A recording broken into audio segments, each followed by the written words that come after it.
गुरुदेव और माँ गायत्री के चरणों में कोटि कोटि नमन करते हुए, गुरुदेव को साक्षी मानते हुए आज हम जानेंगे गायत्री सर्व काम दुख कैसे, यानी सारी कामनाओं की पूर्ति करने वाली माँ गायत्री।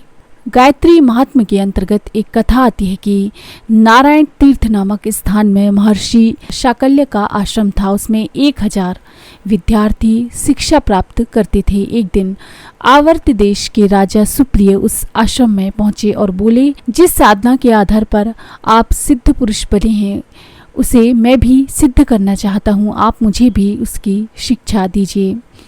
महर्षि ने कहा, ये साधना चमत्कारी तो है पर हर कोई उसे कर नहीं सकता, विशेषतया जिनका जीवन राजसी आदतों में ढला है, जो संयम रहित है, वे इसे करने में कभी भी सफल नहीं हो सकते। तुम तपश्चर्या में प्रवृत्त कैसे हो सकोगे? तुम इतनी कठिन तपश्चर्याएं कैसे कर पाओगे? राजा निराश हो गए। राजा को निराश देखकर उसकी आशा जागृत रखने के लिए ऋषि ने अपने कमंडल से गायत्री से अभिमंत्रित जल एक सूखे लकड़ी के ठूंठ पर छिड़का। देखते देखते वह हरा हो गया।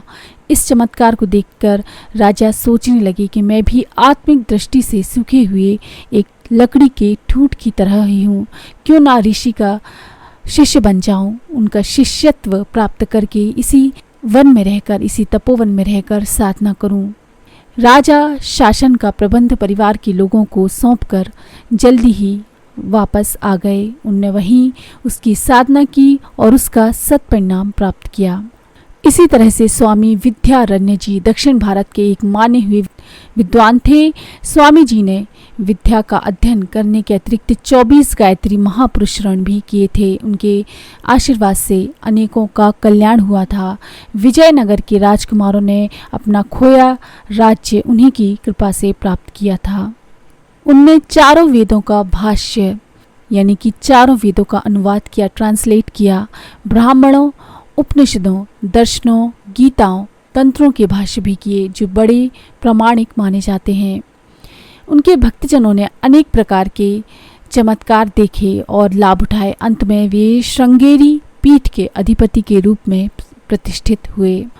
गायत्री साधना को समस्त कामनाओं की पूर्ति हेतु समय समय पर मनीषियों द्वारा किया जाता रहा है। इससे उनके मनोरथ भी पूरे हुए हैं, साथ ही विश्व की तत्कालीन परिस्थितियों में परिवर्तन भी आया है।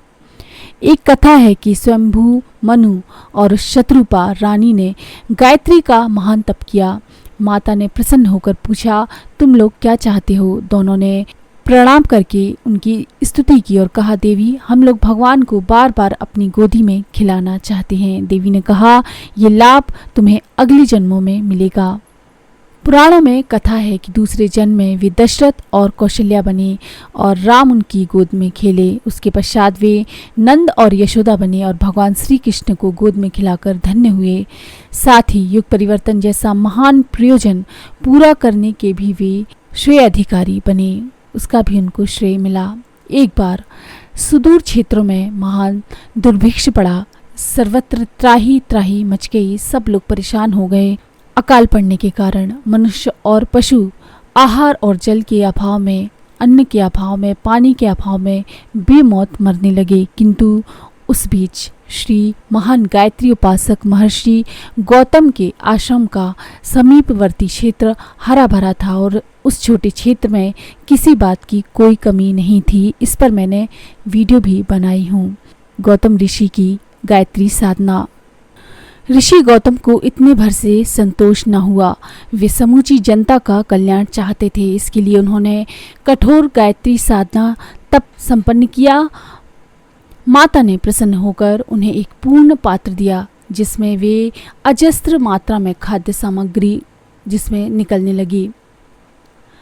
समयानुसार वर्षा हुई और दुर्भिक्ष अकाल दूर हो गया। तो इन उदाहरणों से आप समझ गए होंगे कि गायत्री साधना से सारी कामनाएं हमारी पूरी हो सकती हैं। तो अगर आपको ये जानकारी पसंद आई तो प्लीज़ लाइक करें, शेयर करें, सब्सक्राइब करें। मंत्र सिद्धि चैनल को धन्यवाद।